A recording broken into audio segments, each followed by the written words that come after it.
Eh ben, bonjour à tous. On est hyper content de vous retrouver, comme toujours, à Comme une image, pour ce nouvel épisode de En vrai, avec toujours mon acolyte Tullio. Check. Yes. Et aujourd'hui, on a deux invités pour le prix d'une et pas des moindres. On a la chance de recevoir donc Marie Azanco qui est à côté de moi. Bonjour. Et Alison Bégon qui est ici aussi. Et vous allez voir, on va parler de plein de choses qui vont nous faire sortir du cadre tout en parlant de cinéma. Ça va être... Enfin voilà, moi je suis à fond. T'es à fond? T'es en forme? Oui, c'est un sujet, je pense qu'on connaît pas tant que ça. Et moi, en tant que réalisateur, du coup, je pense que ça peut être bien d'être sensibilisé à ce genre de choses. Stop au teasing. Alors, Marie-Alison, je sais pas laquelle des deux veut commencer, mais qui êtes-vous et qu'est-ce que vous faites? Allez, vas-y, go. Et après, on va surtout vous dire qui nous sommes, du coup, ensemble.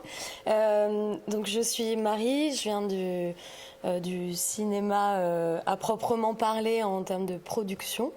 J'ai toujours un peu baigné dedans grâce à mon papa qui était cinéphile, mais qui n'a pas du tout fait de cinéma en soi. Et puis j'ai fait de la production en réalité virtuelle, puis je suis partie en distribution, et puis finalement le terrain, les tournages me manquaient beaucoup. J'avais envie d'expérience, de rencontrer des gens, de voir vraiment la fabrication d'un film, donc je suis devenue régisseuse. C'est un des plus beaux métiers que j'ai pratiqué, je pense, que j'aurai toujours la régie dans mes veines. Et puis après, je me suis vraiment plus concentrée sur la transition environnementale du secteur audiovisuel. Et donc, je me retrouve ici avec Alison pour vous parler aussi de Better Prod. C'est ton associé, donc ton associé Alison, c'est ça? Bonjour, merci pour l'invitation. Alors moi je suis Alison Bégon, je suis normande d'origine, à Paris depuis 20 ans. Je ne suis pas exactement dans le cinéma, donc ça va vous changer un petit peu. Je viens de la publicité, de la télévision de flux. Je suis une ancienne directrice de prod. Voilà, j'ai évolué, on aura l'occasion d'en parler plus longuement, mais j'ai évolué dans la production audiovisuelle de manière générale. Et puis donc moi aussi j'ai transformé mes activités il y a un petit moment. Vers la transition environnementale et sociale du secteur audiovisuel. Et donc j'ai fondé Better Prod en 2022. Et donc Marie m'a rejoint en associé cette année. Elle m'a rejoint l'année dernière et cette année en associé.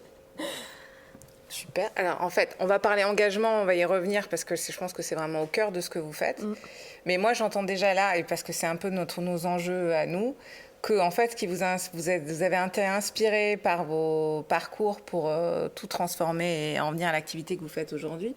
Tu as parlé de régie. Est-ce que tu peux nous expliquer un petit peu ce que c'est que la régie? On parlera après de la direction de prod, pour savoir comment on bifurque après pour s'engager à travers ses propres postes-là de la chaîne de prod, justement. C'est quoi la régie, Marie? En vrai, c'est une question un peu difficile parce que la régie, c'est beaucoup de choses. Mais la régie, c'est surtout le poste qui s'occupe un peu de tout le monde, qui fait en sorte que tout le monde a tout ce dont il a besoin en termes techniques, logistiques, que tout le monde mange bien et soit suffisamment à l'aise pour laisser parler créativité et être vraiment concentré sur sa technique pour fabriquer une œuvre. Et donc, c'est un peu la petite main... et en même temps très importante puisque la régie s'occupe de la logistique des transports, permet de louer les décors aussi, donc est en lien avec l'artistique pour correspondre aux demandes des réalisatrices. La régie, c'est aussi ceux qui te permettent d'avoir toujours quelque chose à manger pour reprendre des forces si besoin. Et voilà, qui est toujours présente. Donc on court beaucoup. On s'occupe aussi du matériel technique des équipes. Donc on est en lien avec tous les chefs de poste.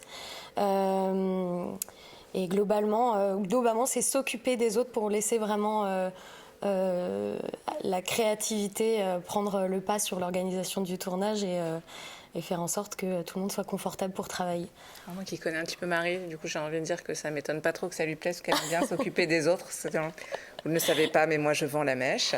Comment tu fais juste la transition entre... Parce que tu disais que tu faisais des métiers un peu plus... qui étaient moins sur le terrain, et tu as eu envie d'aller sur le terrain, mais comment tu as fait pour passer de l'un à l'autre?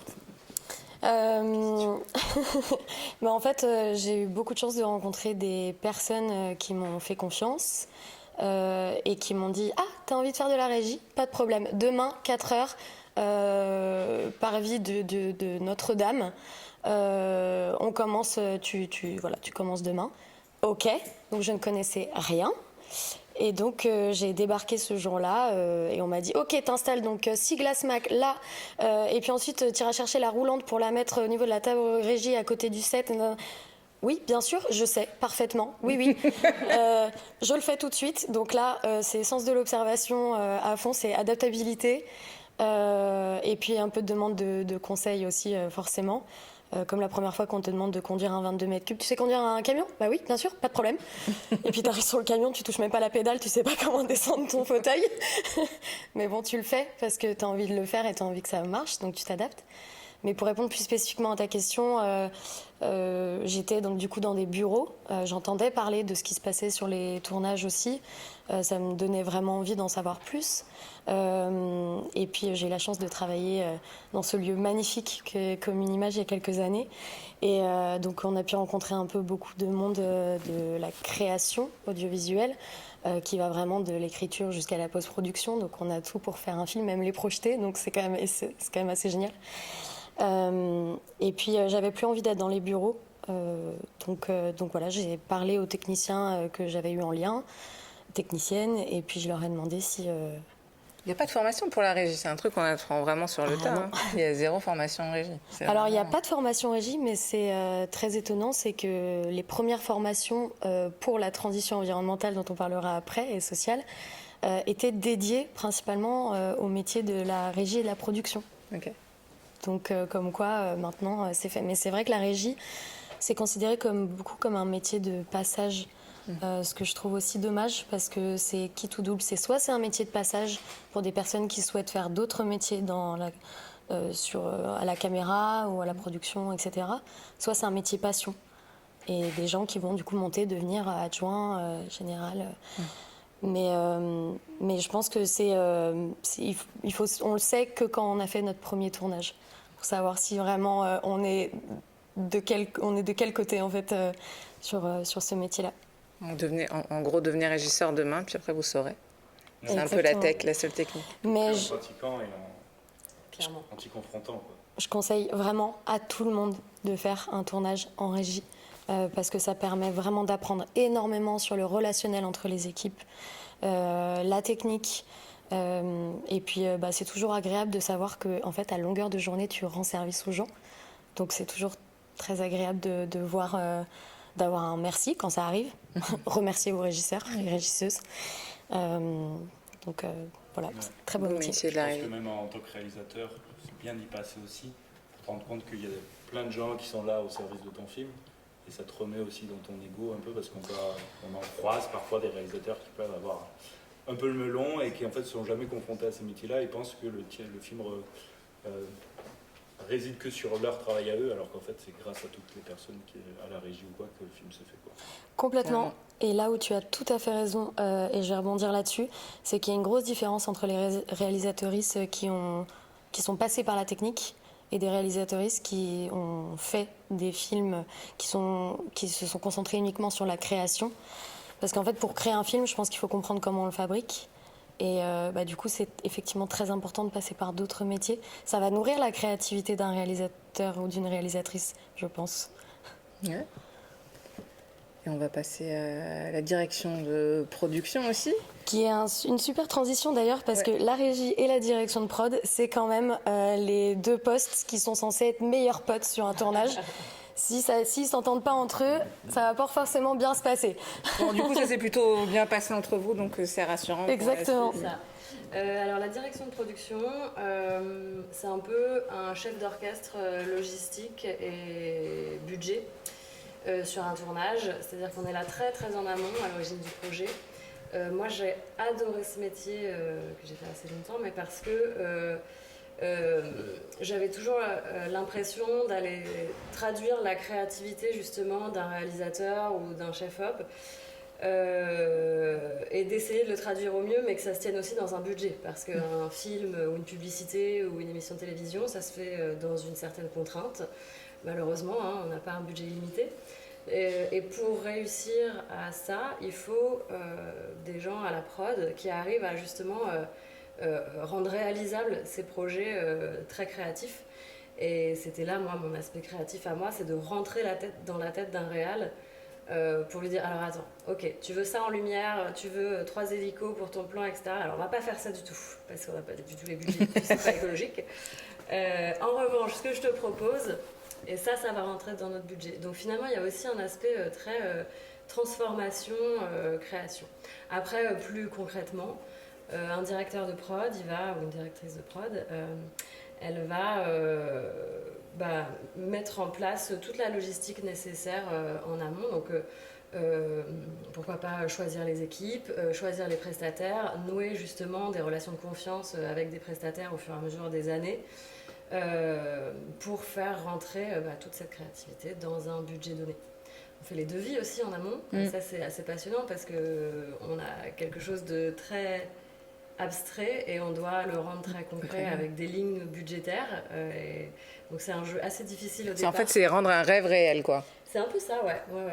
On est des gens en général assez pragmatiques. On a cette double casquette de... Moi, je sais que j'aime bien... j'ai ce côté, j'aime bien rêver, j'aime bien créer, mais c'est pas mon objectif premier. Moi, c'est de plutôt rendre ça très concret.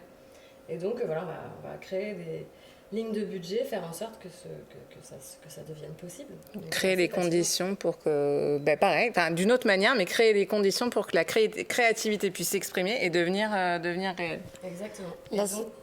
La seule différence, je pense, c'est dire que du coup, la directrice de prod, c'est celle qui est responsable légale du tournage, donc elle prend beaucoup plus de risques. Aussi, c'est vrai. Alors on ne pense pas à ça chaque matin, parce que sinon il y a beaucoup de choses qu'on ne ferait pas, parce qu'on prend des petits risques de temps en temps. Non, il y a aussi l'aspect très très humain qui est pareil, au-delà de la logistique et des prestataires, nouer des relations de confiance avec toute une équipe artistique et technique.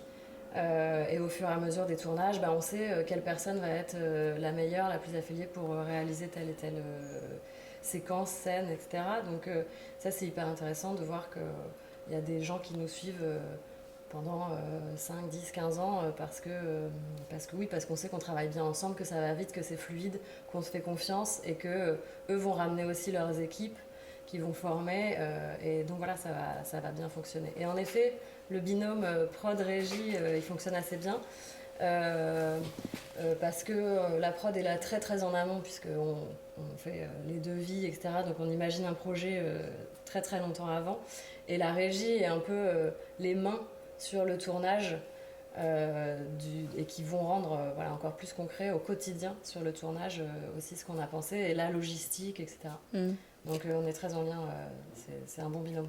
Moi, ce que j'entends dans ce que vous dites, c'est quand même vous avez des postes ou des expériences qui font que vous avez quand même une vision hyper globale non seulement du projet film dans son ensemble, mais de l'industrie aussi au global. C'est-à-dire qu'en fait, comme vous êtes en lien avec tout type de gens, puis au fur et à mesure d'expérience, vous rencontrez plein de gens différents, et en plus sur le film, vous voyez tout le monde. Ça vous donne une vision globale. Est-ce que vous voyez mon enchaînement qui arrive, qui est cousu de fil blanc? Est-ce que c'est à ce moment-là que vous avez eu une prise de conscience écologique? C'est quelque chose que vous aviez déjà chevillé au corps, etc. Ou est-ce que il y a eu un moment choc qui vous a fait dire ok, j'ai envie de continuer à faire mon métier, mais j'ai envie de participer à ce qui soit fait différemment? Il y a clairement, et c'est le cas pour beaucoup de gens qui vont opérer leur transition environnementale ou sociale, il y a clairement un peu le tournage de trop, le point de non-retour. Moi, je l'ai très clairement, c'est une publicité qui a été tournée en Norvège pour une marque de cosmétiques un peu responsable, etc., éthique et tout ce que tu veux. Et donc moi, je m'occupais que de l'équipe digitale. Et c'était un très très gros tournage à plusieurs millions d'euros, etc. Et j'arrive sur le set en Norvège, donc déjà on a pris 2 avions pour y aller.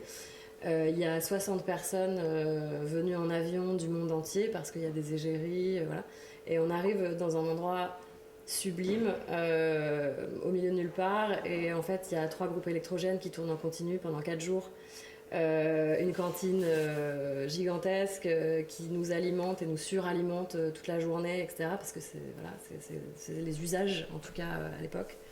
C'est pas parce qu'il fait froid, quoi. Alors il fait aussi très froid. Alors si, il fait à peu près -4, ressenti -20. Donc si on a aussi chacun acheté tout l'attirail pour aller là-bas. Ça participe aussi à cette surconsommation, etc. Alors on travaille un peu avec des équipes locales, hein, mais c'est quand même quelque chose... en tout cas, il y a quand même 60 billets d'avion. Et en plus, finalement, ils ont dû changer de lieu qui avait été repéré au dernier moment parce que le lac en question était gelé. Et donc on se retrouve au bord de mer et ça ressemble vraiment énormément à la Bretagne. Donc là, vraiment, pour moi, ça a été un peu le truc de trop en me disant, voilà, là, on est en train de faire n'importe quoi. C'est-à-dire qu'on cherche les endroits les plus sauvages possibles, les plus beaux au monde. Et on vient les dégrader très fortement parce que là, notre impact d'une centaine de personnes qui arrivent et qui va rester là pendant 4 jours et qui va atteindre les lieux, même si on fait attention et qu'on ne jette pas nos papiers partout, etc. Mais intrinsèquement, c'est compliqué, quoi. Et donc je crois que ça a été un peu, parce que moi, je me posais des questions personnelles depuis déjà un petit moment. Voilà, j'avais mis de la responsabilité, de l'éco-responsabilité dans ma vie personnelle depuis un moment. Et voilà, je crois que ça a été le tournage de trop qui m'a fait me dire, bon, là, il faut que je me réaligne parce que j'aime bien ce que je fais, mais j'y trouve plus mon compte au quotidien, là. Je peux plus me lever tous les matins comme ça, quoi. Et au moment où toi, tu l'as pris très en amont, cette décision-là, par rapport au changement qu'on est en train de voir aujourd'hui. C'était quoi le degré d'écoute que tu avais quand tu as commencé à te poser ces questions-là ? Ouais, en effet, moi je me suis formée il y a eu une petite phase de réflexion et je me suis formée en 2018 à l'événementiel responsable parce qu'il n'existait rien en production audiovisuelle responsable à l'époque. Et puis j'ai adoré ma formation, je me suis dit génial, je vais faire ça pour mon métier, je vais changer le secteur de l'intérieur, c'est trop bien, ça n'existe pas ou très peu. Et donc je me suis lancée en indépendante en réactivant tout mon réseau initial et en me disant voilà, on va y arriver. Donc c'est pas passé tout à fait comme ça, ça a pris un petit peu plus de temps que prévu parce que d'abord les gens m'ont regardé en me disant tu vas faire de la publicité responsable. D'accord, ouais, super. Bête, quel projet. Et puis en fait j'ai commencé à mûrir le projet et à me former, à m'orienter, à voir aussi ce qu'il fallait faire. Donc en effet ça demande beaucoup de pédagogie, ça a demandé d'améliorer le discours et voilà. Et donc en effet au début on nous regardait un peu comme des extraterrestres et puis on voit que ça a très très vite évolué parce qu'aujourd'hui en effet c'est pas devenu la normalité, mais en tout cas, on sent que c'est une question que les gens se posent. Ouais. Marie, toi, tu t'es fait embarquer comment dans cette aventure ? Je me suis fait embarquer, pareil, un petit peu où à un moment donné, on se dit... je crois que ma première réflexion, en fait, c'était ici. Mais non, c'est l'angoisse. Est-ce qu'on a mal fait ? Non. Est-ce qu'on a mal fait ? C'était dans une des sociétés qui était résidente ici, pour qui j'ai travaillé, et qui était engagée un peu dans sa ligne éditoriale, et qui m'a un jour dit ouais, il y a un truc qui s'appelle EcoProd. Ok, qu'est-ce que c'est que ça ? Et donc j'ai fouillé un petit peu et je vois que du coup... à l'époque, ce n'était pas encore une association, mais donc EcoProd, qui existe depuis 2009, on pourra en parler un peu plus tard, mais avait sorti le guide de l'éco-production. Et donc j'ai commencé à feuilleter un peu ça. Et je me dis, dans les bureaux, on peut mettre des choses en place. Donc du coup, j'ai essayé de les mettre en place ici. Et je me suis vite rendu compte que ce n'était pas du tout la priorité. Bon, soit, je laisse un peu passer. Finalement, du coup, je me forme à la production en tant qu'assistante de prod télé ciné.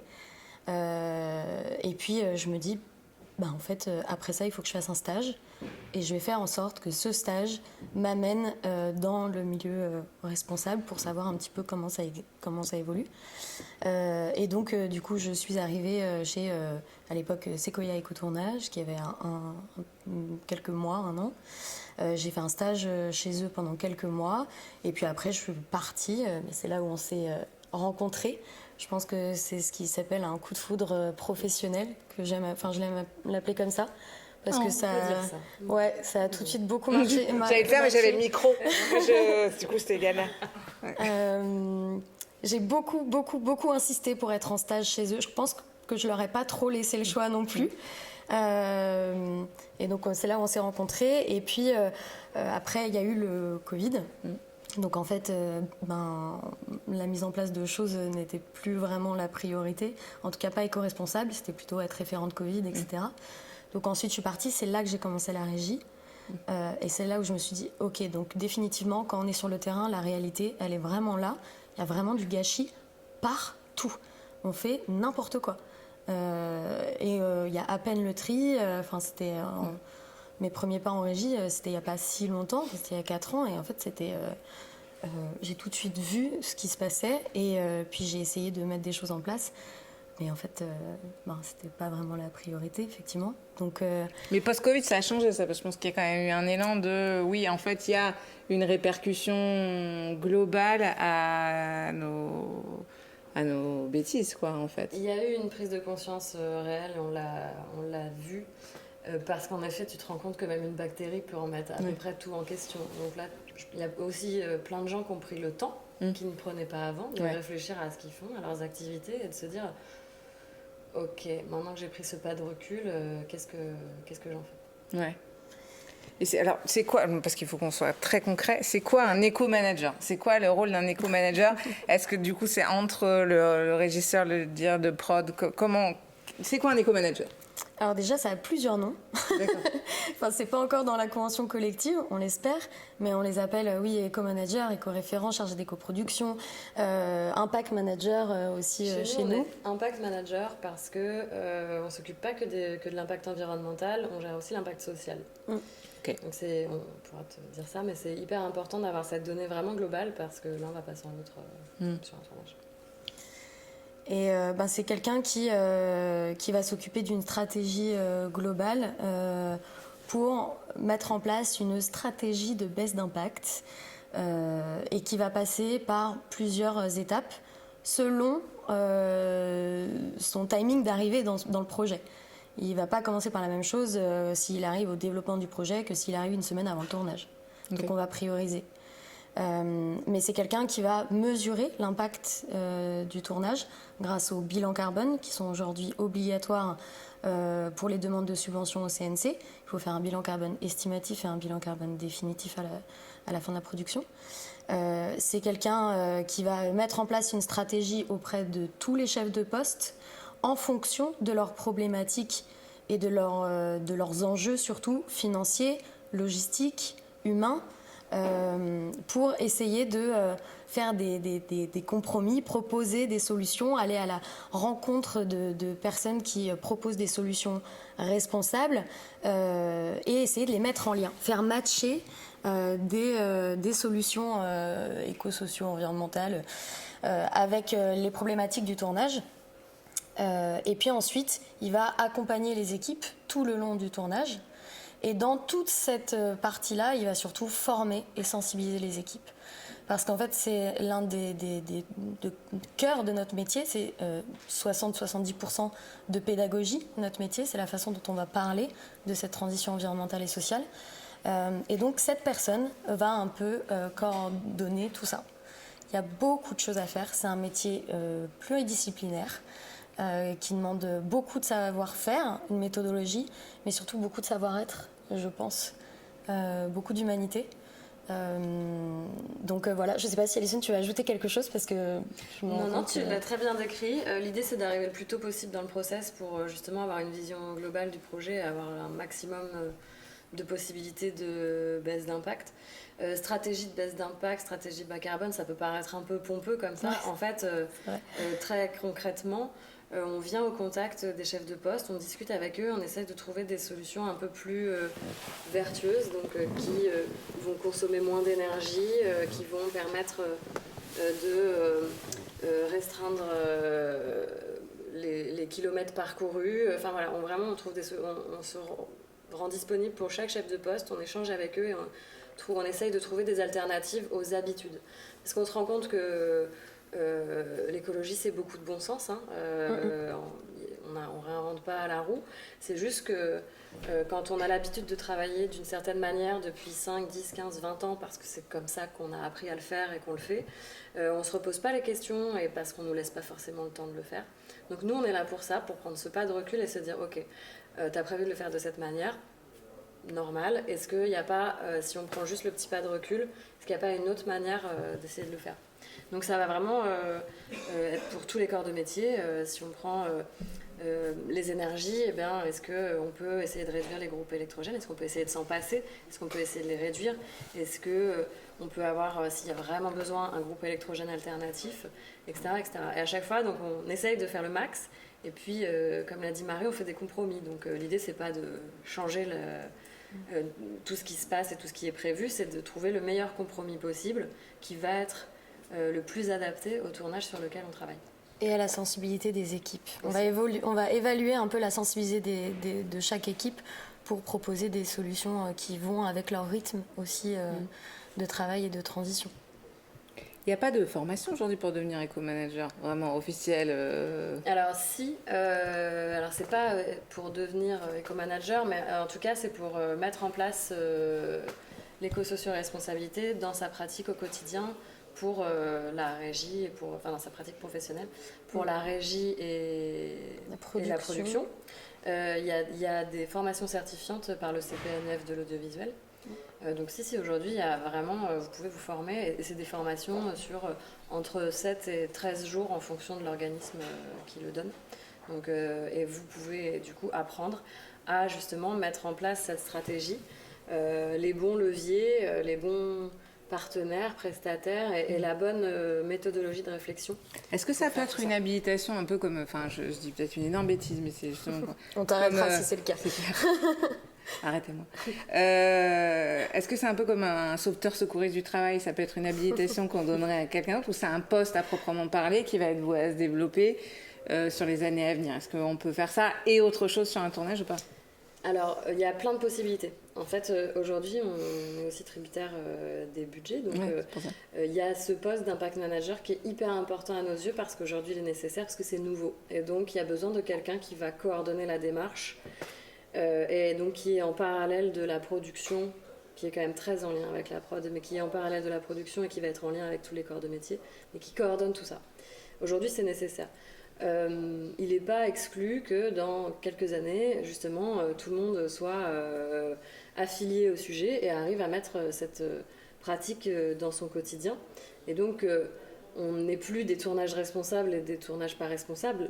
Un tournage sera de fait responsable parce que les gens seront habitués à produire de manière un peu différente. Donc, vous aurez gagné et perdu en fait. On aura participé à tout ça. Et donc, non, et puis après, c'est des métiers très évolutifs. Donc il y aura toujours besoin d'aller plus loin dans la recherche de solutions, aider à faire des bilans de tout type, des analyses, des stratégies de baisse d'impact de manière plus large pour une société, plus que sur un tournage en particulier. Donc, vous, en tout cas, t'inquiète pas trop pour nous. C'est pas grave. Nous, on va rebondir. C'est pas grave. Je suis pas inquiète. Je sens qu'il y a plein de ressources. Tu parlais d'éco-prod tout à l'heure. Est-ce que tu veux préciser un petit peu ce que c'est pour les gens qui n'en ont jamais entendu parler? Oui, déjà, j'aimerais que tout le monde connaisse EcoProd. Aujourd'hui, c'est une association de... Alors, c'était un collectif, il me semble, avant. Hein. C'était collectif, ils sont créés en 2009 et on avait plusieurs membres fondateurs, dont Audience, TF1, quand même des gros groupes qui, dès 2009, se sont dit « Ok, on va peut-être essayer de faire bouger le secteur ». Et puis, ce collectif a mis un petit peu de temps à se mettre en place, à proposer des choses. Donc, on a eu le guide EcoProd. Il y a quand même le calculateur carbone Carbon Clap qui a vu le jour en 2012, je crois, la toute première version. Et on n'en a pas entendu parler avant plusieurs années. Calculateur, pour qu'on comprenne, c'est un logiciel en ligne qui analyse ton bilan carbone, mais simplifié, quoi. Ouais, alors pas forcément forcément simplifié, mais en tout cas qui est adapté aux configurations de tournage, qui est adapté pour le secteur audiovisuel. D'accord. Et donc c'est un outil de calcul carbone avec des données monétaires, des données plus réelles, physiques qu'on va aller chercher sur le tournage. Et puis je vous dirai du coup peut-être un petit peu plus après sur les calculateurs carbone et leur utilité. Mais en tout cas, EcoProd, du coup, en 2021, s'est transformé en association. Et ils ont vraiment commencé à travailler avec tout le monde du secteur pour connaître un peu les usages au sein de la post-production, au sein de l'animation, pour savoir quelles étaient les pratiques et qu'est-ce qu'on pouvait leur conseiller pour essayer de réduire l'impact et surtout de se rendre compte de l'impact. Il y a une première étude en 2020 qui est sortie qui nous montre que le secteur audiovisuel, c'est 1,7 million de tonnes d'équivalent CO2. C'est énorme. Alors c'est divisé en plusieurs éléments, mais en partie, en tout cas, on met un chiffre d'impact sur notre activité. Je pense que ça joue beaucoup. Et EcoProd, vraiment, nous aide à vulgariser, je ne sais pas si c'est le bon mot, mais en tout cas nous permet d'en savoir plus, rendre accessible l'éco-production. Donc c'est vraiment la théorie quelque part. Et puis après il y a la pratique qui est vraiment autre chose. Mais c'est vrai que voilà, c'est une association de référence qu'on peut consulter. On peut consulter leurs outils sur Internet, c'est accessible. Et c'est la première étape, je pense, pour commencer à prendre conscience aussi de son impact, c'est se renseigner sur ceux qui font, ceux qui partagent les connaissances. Voilà. Je ne sais pas si... c'est très bien. J'ai deux questions, vraiment des éléments concrets. J'espère que t'en as plus quand même, parce qu'on a un moment. Deux questions en particulier. La première, c'est comprendre vraiment, est-ce que c'est une sorte de travail d'optimisation, de proposer des alternatives, etc., ou est-ce que vraiment... C'est parce qu'on s'est rendu compte qu'il y avait des gros abus et des vrais abus. Et si vraiment c'est des abus, si vous pouviez donner quelques exemples. Et ensuite... Ils n'ont pas le droit. Oui. Un peu de manière générale. Et ensuite, pour des réalisateurs ou producteurs qui seraient intéressés par ces problématiques-là, et je pense que la nouvelle génération va y être plus confrontée, est-ce qu'il y a des... possibilité que ça impacte même peut-être sur la créativité. Je dis un exemple, se dire j'avais imaginé une scène avec une immense rue mais qui pleuve, sauf qu'on ne contrôle pas la météo, donc on va mettre de la pluie. Et comment on fait? Est-ce que c'est vraiment pertinent? Est-ce que vous avez déjà été confronté à ce genre d'exemple? Alors oui. En effet, en fait, on fait des lectures environnementales et sociales d'un projet. Donc on va pouvoir lire un scénario ou un brief de pub, un script, peu importe. Et on va pouvoir le décortiquer. Alors l'idée, c'est qu'on ne joue pas sur l'artistique le moins possible. Et puis on fait des recommandations. Hein. Après, vous les prenez pas. Mais en tout cas, on va essayer d'identifier les postes qui peuvent être un peu impactants. Typiquement... ta rue, pluie, voilà, qui va demander un gros travail et qui va être peut-être un peu énergivore. Et on va déjà les identifier, c'est déjà un premier travail, et voir si on a des solutions à proposer pour essayer d'amoindrir l'impact ou changer, voir si ça change, est-ce que ça change vraiment l'histoire ou pas. Un des exemples qu'on prend assez fréquemment, c'est une scène de comédie romantique et il y a un moment climax où ils se retrouvent à la sortie de l'avion devant l'aéroport. Bon, bah, tout simplement, est-ce que ça peut pas être devant un train? En fait, tout ça va être de la pédagogie clandestine, comme on le dit, et c'est normaliser des comportements positifs. Oui, parce que là, ça va au-delà du bilan carbone en lui-même, c'est aussi dans le message que tu transmets. Hyper important. D'accord. En fait, on n'est pas que pratico-pratique sur la façon dont on fait ce film, mais aussi sur comment on va pouvoir influencer positivement les gens qui vont le regarder. Et donc, il y a plein de manières de le faire. Là, c'est un exemple très gros et peut-être que ça change quelque chose scénaristiquement parce que si ta nana, elle rentre d'Australie, bon, bah, elle est pas revenue en train, j'imagine bien. Mais en revanche, si ça change pas grand-chose, ben, peut-être qu'on peut le mettre en place parce que ça va justement avoir cette donnée positive. En publicité, on essaye de le faire, on y arrive en fait de plus en plus, même si c'est pas l'objet de ta publicité, si ta publicité n'est pas responsable. Si ta séquence se trouve dans une cuisine Est-ce que derrière tes personnages, tu peux mettre des bocaux en vrac, des poubelles de tri visibles? C'est pas utilisé, hein, c'est juste là. Et en fait, tout ça, ça vient normaliser des comportements. Donc on fait vraiment tout ce travail de lecture environnementale et sociale. Quand je dis sociale, c'est aussi sur tout le travail sur diversité, inclusion, parité, ne pas véhiculer de stéréotypes. Et donc on va avoir pareil cette lecture. Donc on va pas forcément changer tes personnages principaux parce que ton film il tient aussi sur ton casting, on en a bien conscience. En revanche, tout ce qui peut être peut-être changé à la marge, ta figuration qui n'est pas encore figée, ça, est-ce qu'on ne peut pas amener des éléments un peu nouveaux, donc de diversité. On fait un gros travail en ce moment sur le handicap visible notamment, et donc est-ce que sur une scène où il y a des gens qui sont attablés, est-ce que tu peux pas avoir quelqu'un avec un appareil auditif visible? Ça change rien du tout à ta séquence, tu vois, c'est juste des gens en train de manger. Sauf que visuellement, ça fait partie de l'inclusion, et donc les gens qui ont des problèmes d'audition se sentent inclus en regardant ton film ou ta publicité. Voilà, c'est pas grand chose, mais c'est peut être très très important pour une partie de la population. Donc vous permettez en fait de faire le pas de côté, parce qu'en fait je pense que les productions, même les réalisateurs, ils vont être la tête dans le guidon et ils vont pas forcément faire ce petit pas de côté pour voir l'ensemble. Vous, c'est ce que vous faites. C'est exactement ça. On prend le temps de faire ce pas de côté, de réfléchir, et puis on le fait pas. Alors nous, on fait des recos dans notre coin, mais ensuite on va pouvoir en discuter avec justement les différentes équipes, avec l'équipe artistique, avec la déco. Tiens, est-ce que dans cette chambre d'enfant, tu as prévu de mettre des posters? Est-ce que tu peux mettre des posters, je sais pas, sur la planète, sur l'environnement?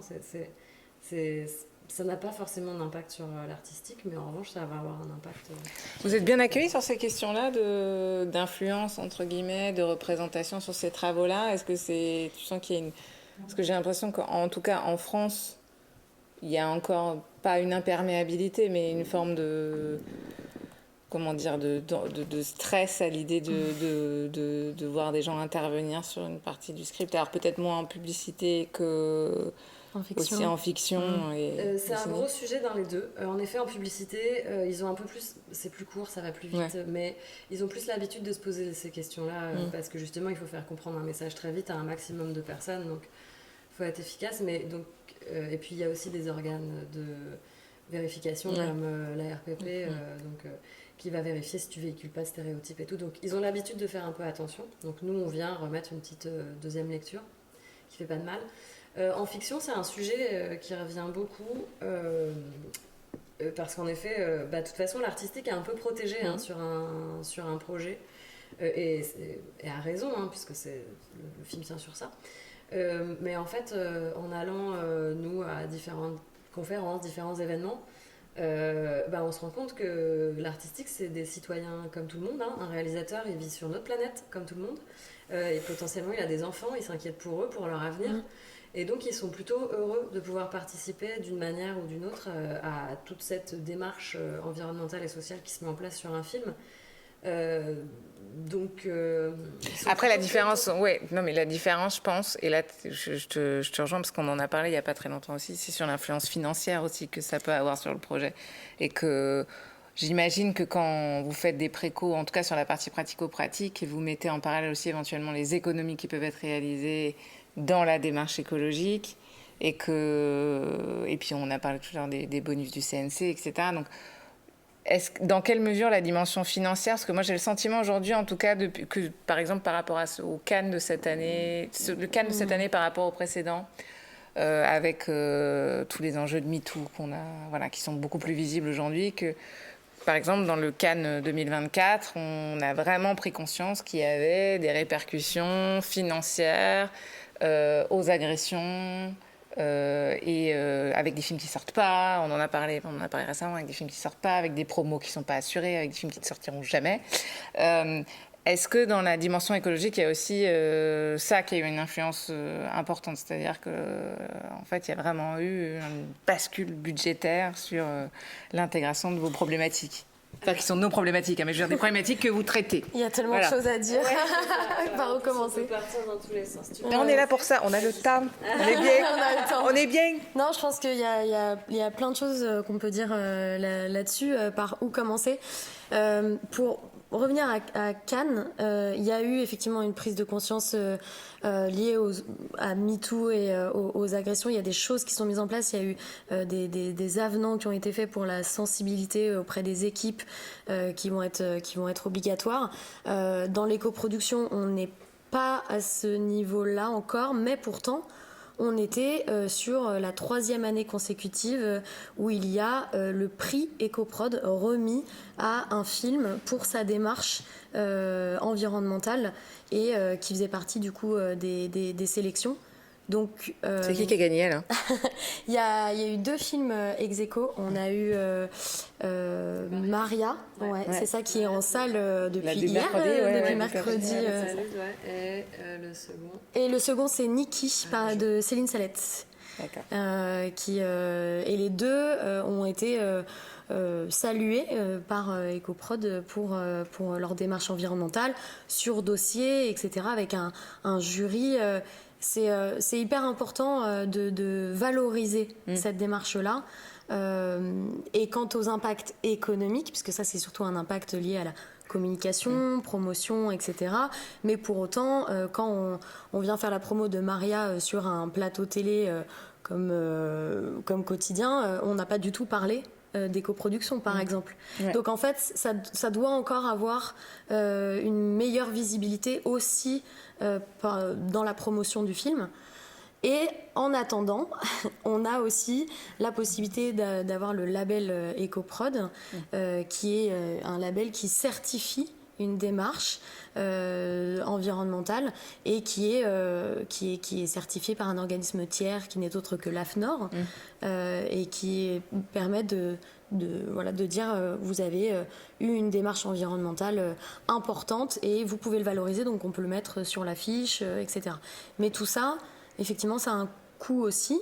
Est-ce que ça coûte plus cher d'être responsable? En fait, on ne peut pas répondre à cette question parce qu'on a ce qu'on appelle une balance de coûts qui se fait avec la balance d'impact. Ça dépend à quel moment on a anticipé les choses dans le développement et la création du projet. Si on veut faire une éco-production une semaine avant le tournage, tu peux être sûr que ça va te coûter très cher. Et là, ça va être que du surcoût. Si tu l'anticipes dès le développement et dès ton plan de financement, c'est-à-dire au moment où tu fais ton budget, au moment, comme tu disais tout à l'heure, au moment du script, que tu prends des précaux dès le script et que tu fais intervenir Marie et Alison dès le script, en réalité, ça ne te coûte pas cher. Pas forcément pas cher, mais tu peux trouver pas forcément pas cher, mais du coup on peut trouver des points d'appui pour essayer de faire des économies à quelques endroits, mais ça se joue sur tellement de facteurs différents. Il faut une étude spécifique du projet. Après aujourd'hui, il y a quand même eu une étude aussi encore d'EcoProd qui est sortie il y a quelques mois, qui dit qu'il y a entre 0 et 1% du budget qui, du coup, est alloué à l'éco-production, enfin, en termes de surcoût. Pour des projets labellisés. Pour des projets labellisés EcoProd, donc où il y a eu vraiment beaucoup de choses qui sont mises en place. Mais par contre, dans cette fourchette, il y a 0 aussi. Oui. Donc en fait, tu peux ne pas avoir de surcoût si tu le réfléchis suffisamment aussi. Oui, il y a des solutions qui coûtent pas grand-chose et en effet... Vraiment, l'important à retenir, c'est que plus vous le mettez en place tôt dans la démarche, et moins ça va être des surcoûts. En fait, si vous envisagez déjà le projet d'une manière responsable, c'est plus un surcoût, mais c'est juste un coût englobé et dans un plan de financement. Ça doit être une forme d'automatisme, en fait. Mais est-ce que, justement, ces automatismes, est-ce que vous avez la sensation qu'en fonction de l'âge de l'équipe avec laquelle vous travaillez, les automatismes sont plus... On nous dit souvent ça, que les équipes plus jeunes ont plus de sensibilité sur ces questions environnementales et sociales. Je dirais que sur l'aspect social, oui, inclusion, diversité, etc., peut-être. Ils se posent plus vite les questions, en tout cas, c'est plus dans leur environnement quotidien. Sur l'environnemental, c'est carrément à double tranchant. Moi, je le vois en pub. Parce que on a des gens qui sortent d'école d'il y a je sais pas, 2-3 ans, qui viennent pleinement de rentrer dans leur métier de publicitaire. Ils ont un métier qu'on leur a vendu pendant des années avec des exemples où ils allaient voyager partout dans le monde quand ils sont créa et que au mois de décembre, tu vas aller 3 fois en Afrique du Sud parce que c'est là-bas que se tournent les pubs pour crème solaire. Et donc quand vous arrivez et que vous leur dites... Alors, il y en a qui ont cette conscience écologique, ils n'ont pas besoin de nous, hein, heureusement. Mais quand ils se rendent compte qu'en fait, leur métier va être complètement différent et que c'est pas du tout ce qu'on leur a vendu et imaginé et que ça peut générer un peu de frustration, quoi. Il y a un petit moment d'adaptation, de se dire... ok, je pensais que j'allais mener la belle vie. Il y en a encore qui croient vivre dans 99 francs, quoi. Bah, alors le petit cran d'en dessous, mais 99 francs, c'était pas tant une caricature que ça il y a encore quelques années. Hein, ouais. Franchement, ouais. Quand je suis arrivée en pub, j'ai ouvert une porte et j'ai dit waouh, ok, génial, c'est très drôle. Okay. Bon, j'ai commencé chez Canal ma carrière il n'y a pas très, très longtemps, donc je vois bien de quoi tu parles. Là, on parlait de passion pour le cinéma. Toi, tu viens pas forcément du cinéma au départ. Mais Marie, tu as quand même commencé en disant je veux faire du cinéma. Est-ce que tu retrouves le lien au film dans ce que tu fais? Est-ce que vos passions aujourd'hui, c'est l'écologie qui vous drive ou il y a encore un lien avec le cinéma dans ce que vous faites? C'est assez difficile à répondre comme question parce que j'aimerais voir les deux dans le cinéma de demain. Et j'aimerais qu'on se dise pas un jour ce film-là fallait vraiment qu'il traite d'écologie, je vais pas le voir, etc. J'ai envie de voir des petits indices un peu partout, mais non, ça m'enlève pas l'envie d'aller voir un film. Je veux dire, j'ai été voir Furiosa ce week-end, ça me donne pas envie d'aller voir des films. Mais j'aimerais voir plus de films avec des petits indices écolo. Oui, parce qu'on voit plus les films de la même manière, du coup. Non, par exemple, tu vois... Elles sont doomed. Elles sont perdues. Quel enfer. Non, mais ça, en vrai, tu peux voir des petits indices partout, mais en fait, justement, moi, j'aime beaucoup aussi... ah ouais, on voit ça. Je me suis fait toute la série Fiasco où il y a plein de petits indices liés à l'éco-responsabilité. En plus, on parle de tourner un film, donc c'est l'exemple ultime. Il y a un éco-manager dans Fiasco ou pas? Non. Pas dans le film. Si elles avaient lu le script, elles auraient pu... voilà.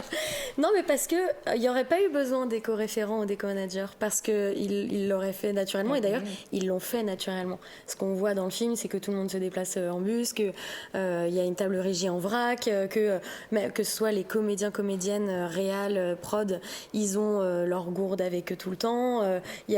C'est des tout petits indices arrière-plan, c'est ce que disait Alison tout à l'heure. Mais ça n'a rien enlevé à la nature du propos et au comique de cette série.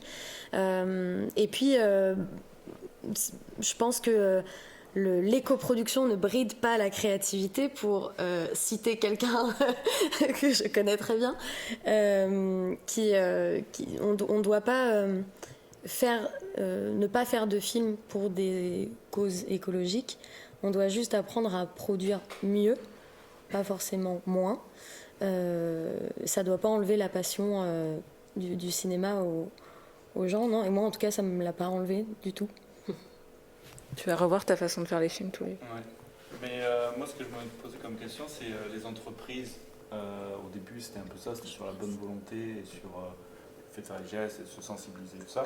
Mais on s'est quand même rendu compte que les vrais changements sont arrivés quand on leur a mis des obligations avec une certaine deadline. Donc là, les choses ont beaucoup bougé. Est-ce que vous pensez qu'à un moment donné, il faudra mettre en place des obligations justement pour forcer les gens, les prods et les films à s'y plier finalement parce que maintenant, il n'y a que des carottes pour le moment. Il n'y a que des bonus. Il n'y a pas de malus. Alors il n'y a pas que ça. Ouais, il n'y a pas que ça, même si le CNC c'est plus ta part. Mais donc aujourd'hui, pour être subventionné pour un film en France, une fiction, si tu veux avoir le CNC, en gros, il faut déjà délivrer un bilan carbone. C'est une première. Il faut un double bilan carbone. Vous savez qu'il n'y a qu'en France que ça existe, ça? Ou vous savez s'il y a d'autres ventes? Non, il y a d'autres pays en Europe. La démarche à avancer en parallèle dans plein d'endroits. Et là, en Europe notamment, on essaye un peu d'uniformiser les pratiques, mais c'est pas du tout fait pour l'instant. Donc le CNC, pour subventionner ton film, demande pour l'instant un estimatif carbone et un bilan à la fin. C'est une première étape déjà pour avoir une cartographie des impacts des films, pour que toi, tu puisses te rendre compte des impacts de ton film. Et une fois que tu as fait ton estimatif, tu vas te rendre compte que tu as... quels sont les impacts les plus parce qu'il y en a partout, on fait des impacts de la prod à la post-prod, en passant partout. Tout. De comment tu nourris ton équipe, les déplacements, les énergies, etc. Tout, vraiment, comme dans ta vie personnelle. Et donc, ça va te donner des pistes pour pouvoir réduire ton impact. Et si tu n'as pas beaucoup ni de moyens, ni d'énergie à mettre dedans, eh ben, tu vas te dire, allez, je prends l'impact le plus fort. Ce qui est sorti, c'est les déplacements. Comment je peux essayer de le réduire un peu? Et donc à la fin, normalement, idéalement, ton bilan carbone à l'arrivée est un peu moins fort que celui que tu avais estimé si tu as mis des choses en place. Mais aujourd'hui, il n'y a rien de punitif. C'est-à-dire que c'est vraiment une cartographie, il faut juste le faire. Ce qui est déjà un bon point, ça te sensibilise. Dans un avenir plus ou moins proche, le CNC là, donc, a travaillé avec un consortium, il n'y a pas que le CNC, il y a aussi c'est tout l'audiovisuel en général, mais sur un référentiel d'application volontaire, AFNORSPEC, qui est sorti au Festival de Cannes, et qui donc est un référentiel de la pub responsable, de l'audiovisuel responsable, j'ai l'habitude, et donc qui te dit ce qu'est une prod responsable. Et donc aujourd'hui, c'est application volontaire, comme son nom l'indique, mais on sait très bien que le CNC va s'appuyer là-dessus à un moment ou à un autre pour conditionner ses aides là aussi. Donc il y a quand même des obligations qui arrivent et qui arrivent vite, parce que tout ça s'est fait en quelques années. Il y a aussi des bonus, et ça c'est vrai, il y a certaines régions qui donnent un éco-bonus si tu mets des choses en place, donc la région Île-de-France, la région Corse par exemple, donc en fiction, voilà, il y a encore des bonus. Ouais. Non, j'ai rien dit. Non, très bien. Moi j'attends que la région Normandie le mette en place, mais bon. Ça va venir. Donc voilà, donc oui, il y a des obligations, il y a des bonus, il y a aussi des obligations qui arrivent. Et dans le reste des domaines qui ne sont pas que la fiction, en télévision et en publicité surtout, pourquoi on fait de l'éco-responsabilité? Bon, déjà, en publicité, il y a une manière d'être en accord entre parfois ce que tu vends, le produit que tu vas promouvoir et la façon de le faire. Quand tu es une crème bio, éthique, responsable, avec un packaging responsable, recyclé, etc. C'est bien de se demander comment tu vas produire ta pub et de ne pas emmener 60 personnes en Afrique du Sud qui prennent l'avion. Bon, c'est juste être cohérent. Et surtout qu'aujourd'hui, ton téléspectateur a quand même pas mal de moyens de vérifier. Et voilà, on est quand même de plus en plus alerte avec ça. Donc, alto greenwashing, et c'est important d'être en cohérence entre ce qu'on dit et ce qu'on fait.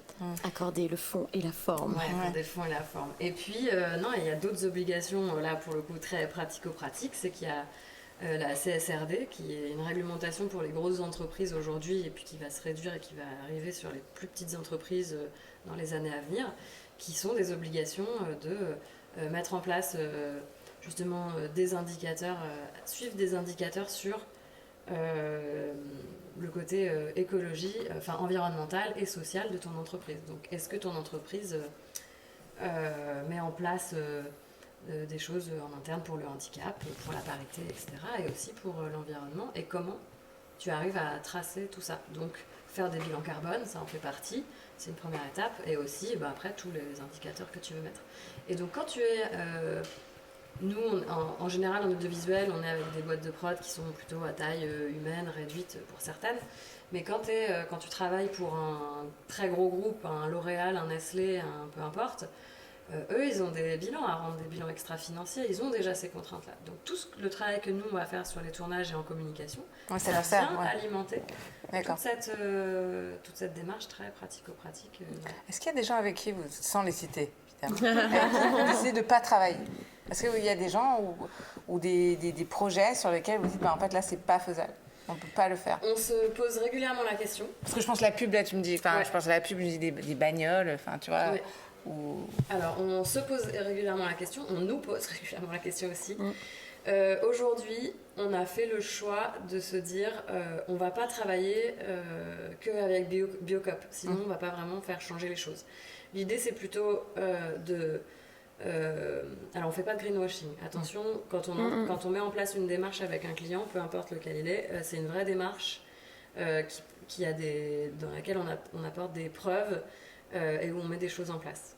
En revanche, en effet, aujourd'hui, on s'est dit on va travailler avec tout le monde parce que si on arrive à convaincre ne serait-ce qu'une personne dans l'équipe communication de cette marque que tu ne trouves pas responsable, et peut-être que cette graine, elle va faire changer les choses au fur et à mesure. Et puis il y a autre chose aussi, c'est que on travaille en mode colibri, on fait tous notre part. Et donc notre part à nous, c'est de changer les choses dans le monde de l'audiovisuel.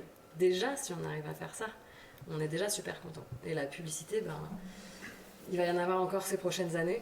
Alors en effet, si on ne prend pas de décision radicale, rien ne change. Mais nous, on n'est pas des militantes. On a fondé une société et qui permet de changer les choses. Mais on ne fait pas du militantisme ici. Mais ça nous pose des questions de temps en temps. Oui, non, mais après, là où Lisa a raison, c'est qu'on ne fait pas de greenwashing dans le sens où on va pas forcément travailler avec une production qui nous dit mon tournage est dans une semaine, j'ai besoin que vous écriviez toute une note pour dire qu'on a été éco-responsable, etc. Enfin, ils ont fini, imaginons, un tournage est terminé, on a besoin d'écrire quelque chose, mais c'est, mine de rien, c'est des demandes qui peuvent arriver. D'accord. Donc, du coup, si on nous le donne, on ne va pas faire ça. Oui. Ça, c'est sûr. Oui. Et pareil en publicité, tu vois, je sais que c'est un peu le secteur, c'est un peu le diable, et à raison d'ailleurs, pareil sur cette lecture environnementale et sociale qu'on arrive à faire, si on arrive on fait aussi attention à ce qu'eux ne fassent pas de greenwashing dans leur pub, donc on modère un peu le propos aussi parfois quand alors il y a des obligations légales, tu peux plus lui dire aujourd'hui que tu as un produit zéro carbone, sinon il faut savoir le prouver, etc. Mais en tout cas, on va leur dire mollo, vous n'êtes pas les rois de l'éco-responsabilité parce que vous avez mis, je sais pas, parce que vous avez changé les gobelets dans votre avion. C'est un peu les problématiques qu'il y a. En fait, votre problématique, c'est que vous êtes une compagnie aérienne. Vos impacts, ils sont là. Donc ne vous dites pas marque responsable parce que vous avez mis de la vaisselle réutilisable. Non, ça ne marche pas. Donc, voilà. Et donc je me dis, si on arrive à faire entendre ça à des gens, en fait, on a tous une influence personnelle, sans être un influenceur, mais chacun, on va influencer notre entourage très proche, nos amis, notre famille, notre entourage professionnel, et puis au fur et à mesure. Et donc si on arrive juste à convaincre une personne, qui arrivera elle à convaincre une personne, voilà, je me dis que c'est comme ça qu'on va réussir à changer les choses. Votre rêve pour demain, là, si on fait big picture, vos rêves pour demain sur comment on ferait votre métier demain, qu'on le ferait plus en fait, c'est ça. Oui, c'est ça. C'est ça, c'est exactement ce que je veux dire. C'est la première fois, je pense qu'on peut dire que mon rêve c'est de ne plus exister, parce que le jour où on ne servira plus à rien, c'est que tout le monde aura compris et intégré les usages dans sa création, dans sa logistique, dans sa méthode de fonctionnement, et que... Alors ça paraît peut-être utopiste, mais... Non, tu sais à quoi ça me fait penser? J'ai vu cette série de Ricky Gervais sur la mort, là j'ai oublié son nom, faudra qu'on... Tu me mettras, je regarde Ange qui est derrière, qui est ma référence de culture, qui mettra le nom en sous-titre. Ici. Mais il y a une très jolie phrase dans un dialogue d'une vieille dame qui dit... le monde est sauvé quand des personnes âgées plantent des arbres sous lesquels ils ne s'assieront jamais. C'est beau. Hyper beau. Voilà. Et tu sais que ça existe, les cercueils pour devenir des arbres. Mais là, on tombe dans le glauque. On tombe dans le glauque. Elle m'a glorifié ma super quote. Elle m'a glorifié ma super quote. Je pense que c'est pour ça. C'est pas bien. C'est le moment où il faut passer à une autre quote. C'est la vôtre. Non, on va pas cutter parce que c'est trop bien. Non, et alors on demande. Non, parce que c'est plein d'espoir ce que vous dites, tout ça, ça me fait de l'émotion. C'est le moment où on vous demande quand même, parce qu'on aime bien rigoler et qu'on aime bien mettre la pression aux invités. Sauf si Tullio avait une autre question entre les deux ou pas. Non, enfin, je trouvais ça vraiment intéressant le côté d'amener aussi le social dans votre démarche, parce que je comprenais l'exemple que tu disais sur aller tourner en Afrique du Sud avec 60 personnes. Bah, l'entreprise pourrait se dire bon, très bien, on n'envoie que 10 personnes, ou on embauche des gens là-bas. Et au final, ça a quand même un impact sur les personnes qui travaillent en France, etc. Est-ce que c'est des choses auxquelles vous avez déjà été confrontés, ou des choses sur lesquelles vous vous accompagnez en disant bah, peut-être qu'au lieu d'envoyer ces 60 personnes en Afrique du Sud, on peut quand même les faire travailler, mais en allant dans le sud de la France En publicité, on le fait beaucoup, on travaille sur le sujet depuis très longtemps là-dessus, et ça se fait pas en un jour. C'est aussi... donc si vous voulez devenir impact manager, faut aussi apprendre à ce que tout ne se réalise pas en un jour. Ouais. Et en fait, c'est pas du renoncement, c'est pour un temps. Voilà, c'est du temps long. Ouais. Et donc j'ai appris la patience, ce que j'avais pas du tout en prod, parce que j'étais plutôt rapide, un peu speed. Donc non, j'ai appris la patience et en fait, si on m'appelle pour une publicité en Afrique du Sud, je vais quand même travailler sur le sujet. Pourquoi ? Parce que on ne va pas dire que cette pub est éco-socio-responsable. En revanche, on va quand même faire un bilan carbone. Ce qui va nous permettre déjà de parler avec le client et d'être en lien direct avec la production exécutive sur place, mais aussi avec l'agence et l'annonceur. Et de leur expliquer pourquoi nous, on pense que ce serait mieux qu'ils tournent en France ou dans une région plus proche, etc. Et en fait, si on n'a jamais ce temps-là, on ne peut jamais leur expliquer notre point de vue. Donc on va quand même le faire. On fait un bilan carbone, quelque chose de minimum. Et ensuite, on va leur donner des propositions très concrètes. Et en fait, on va leur donner après un choix éclairé. Et en leur montrant, on leur donne plusieurs options. Ton tournage en Afrique du Sud avec tes 60 personnes, c'est tel impact carbone. Donc on fait des estimatifs en amont. C'est tel impact carbone et c'est vrai que c'est tel budget et telle contrainte parce que tu as du soleil à longueur d'année, donc en effet. En revanche, avec telle autre prod, tu as une autre proposition qui va être en France et donc l'impact carbone va être tant, le budget va être augmenté de temps parce que c'est aussi pour ça qu'on part à l'étranger, c'est qu'il y a aussi des productions moins chères. Et donc, mais tu fais un choix éclairé. Et aussi avec cet impact social justement, c'est un travail qu'on a fait beaucoup avec, je ne vais citer personne, mais en tout cas avec des clients qui sont, alimentés par l'État français et qui avaient pour usage il y a quelques années d'aller tourner en Europe de l'Est, par exemple. Et ben en fait, on leur fait exactement cette enveloppe-là, ce comparatif. On leur dit voilà, vous avez tant d'impact carbone en plus, vous avez tant de budget en moins et vous avez tant de jours d'intermittents du spectacle qui ne seront pas en France et qui partent à l'étranger. Pour vous, société partiellement financée par l'État français, c'est quand même dommage. Voilà. Donc on remet en lien et on remet en perspective et là du coup on donne un choix éclairé aux clients. Je ne dis pas du tout qu'ils commencent à faire ça dès la première fois où on leur dit. Ils n'ont pas une épiphanie avec notre discours en disant « Ah mais bien sûr, on n'y avait jamais pensé, ok, on va tout refaire bien ». Non, ça n'arrive pas. Mais en revanche, c'est une graine qu'on sème. Et donc, on ne sait pas, 1 an, 2 ans, 3 ans plus tard, et même si c'est que 5 ans plus tard, si on n'avait jamais commencé ce travail, peut-être qu'ils ne se poseront jamais la question. Donc c'est important pour nous de donner toutes ces... de travailler justement vraiment au global et de donner tous ces argumentaires, tous ces indicateurs qui vont permettre... Prêcher la bonne parole. Voilà, exactement, qui vont permettre de valoriser plein de choses, vraiment à 360. C'est un peu ce qu'on fait ici aussi. On essaye de prêcher la bonne parole. Enfin, en tout cas, vous le faites très bien. Ouais, merci. Je refais le cœur. En tout cas, de laisser la parole à ceux qui savent vraiment prêcher la bonne parole sur des sujets qu'on ne maîtrise pas, nous. Donc ça, encore une fois, merci. C'est pas pour ça que vous allez pouvoir partir sans faire... Peut-être qu'on veut le passer. On attendait de vous. T'as juste fait gagner du temps un petit peu. On demande... c'est un petit peu notre rendez-vous à nous. On demande à nos invités de nous parler, nous donner, nous parler, nous mimer leurs répliques cultes, je les aide un peu, de films. Et je crois que vous nous avez préparé quelque chose. Ouais, Donc, On voulait péter le game. on voulait faire un hold-up parce qu'en plus on est deux et tout. Et en fait, un de nos jeux préférés, ça s'appelle le mimofilm. Et donc plutôt que de vous faire des répliques cultes, on voudrait vous faire deviner des films en 1 minute qu'on va vous mimer à deux. Ça vous dit ou pas? Moi, je peux m'asseoir à côté Vous voulez de jouer Toumio, ou je leur laisse asseoir. Moi, je veux juste savoir si on est toujours dans le Est-ce plan que qu'on vous va avez pas... besoin d'être debout? Ouais. Concret pur. C'est ça. Attention, allez, c'est Vas-y, parti. vas-y, On vas-y, commence vas-y. 1 minute. Vas-y. Allez, le premier. Dirty Ah, c'est toi? Ok. Dirty Dancing, ah ouais, super. J'ai vu la préparation. Allez, D'accord. vas-y, le deuxième. Titanic. Oui. Oui. Ensuite, attends. Pulp Fiction. Ouais, oui. Attends,